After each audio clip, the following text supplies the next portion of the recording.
Our session today is on some items in the new patient screen, and it's called Preferred, Salutation, Title, Employer, and Medical Alerts. So I'm going to show you a few more things that you haven't maybe seen before. All right, so I'm getting ready to go into Dentrix. Got Dentrix open to the icons right now. I'm going to select the family file. Okay.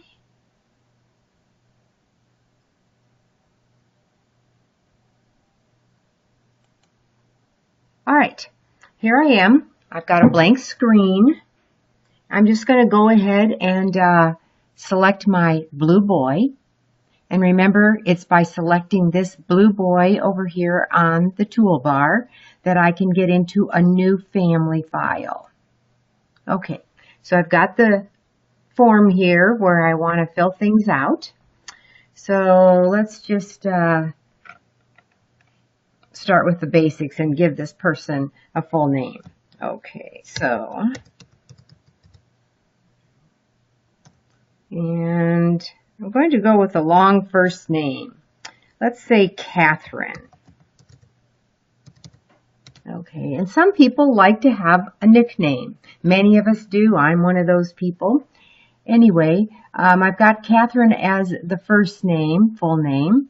If a patient does have an initial when you're given a profile for someone and you need to fill it in, be sure that you include every detail. So this one is for the middle initial. I'll just give them one. Okay, now preferred. The preferred column would be, what do you prefer to be called? And perhaps this Catherine likes to be called Kathy. All right, so I'm going to put in, first I'm going to spell it right. Okay, all right, so she prefers to be called Kathy. Now, also when you see information that you're asked to put in the computer, sometimes it will have Mr., Mrs., Ms., MS, common one these days. Sometimes it's a doctor, a reverend, anything like that. And that's going to go in your salutation box.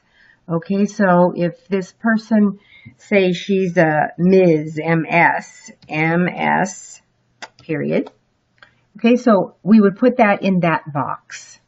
Now we've got a box here called title that I haven't referenced to either.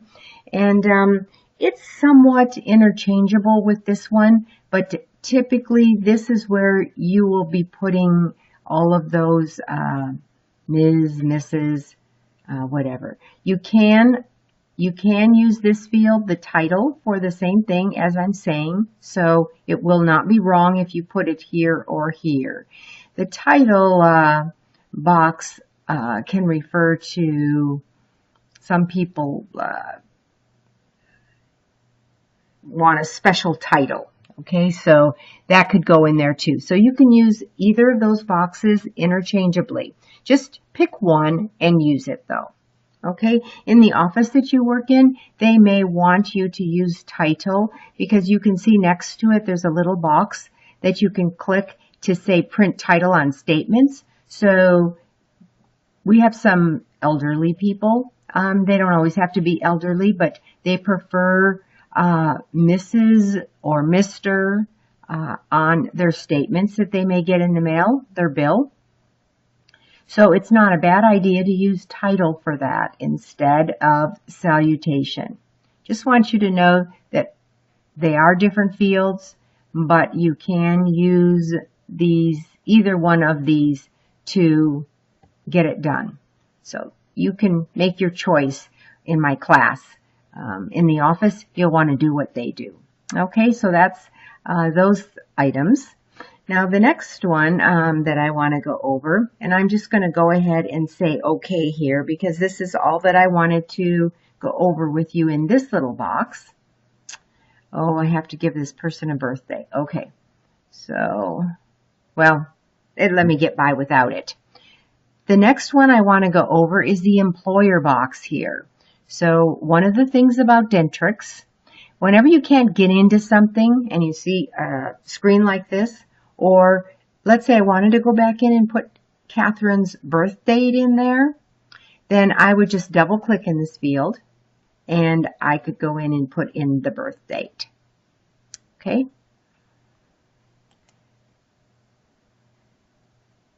The next field that I wanted to go into here is employer. So I'm going to double click employer. Now, when you have an employer given to you, you just type it out in this box.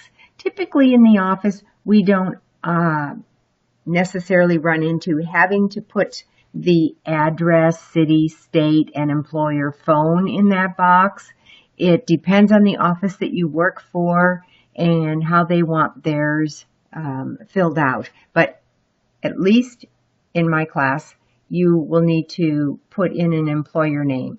If the employer name does come with an address when you're asked to take information, say from your workbook, then I want you to fill in that information if you're given it.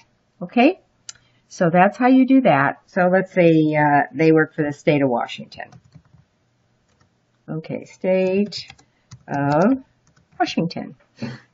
That would be adequate. And I'm going to say okay. And there we go. It populates the employer field. Okay. Now one last one is medical alerts. And often patients have medical alerts, and we have to identify that for the patient. So this is how you get into it. And I'm just clicking on the X. It's going to bring up medical alerts, and it's saying medical alerts for Catherine G. Hunter because that's my patient. And in order to get into the pre-done list, you have to click Edit, and then it's going to give you a long list of things. If you find that the medical alert that you're given for a patient is not in this list, there's quite a few things, as you can see, then it's easy to put one in there. But I'm not going to teach you that right now. We won't be needing that at this time. Okay, so I just want you to know where it is. Maybe that person has a pacemaker. Okay, so I just have to select pacemaker, click OK. And then you can see it's gone into the field. Now, if the person is also, say, they have an allergy to penicillin. Okay, so I'm adding another one. All right, now I'm finished. So all I have to do is close the box. You can see this turns red. So anywhere in the system, when you pull this patient up, in all the different fields, you're going to see this red X. Anytime or plus sign, anytime you see that, it gives you an opportunity to click on it, and you can see the problems or concerns or things we need to be aware of as far as that patient goes medically. Okay, and that concludes my session for this morning. Thank you.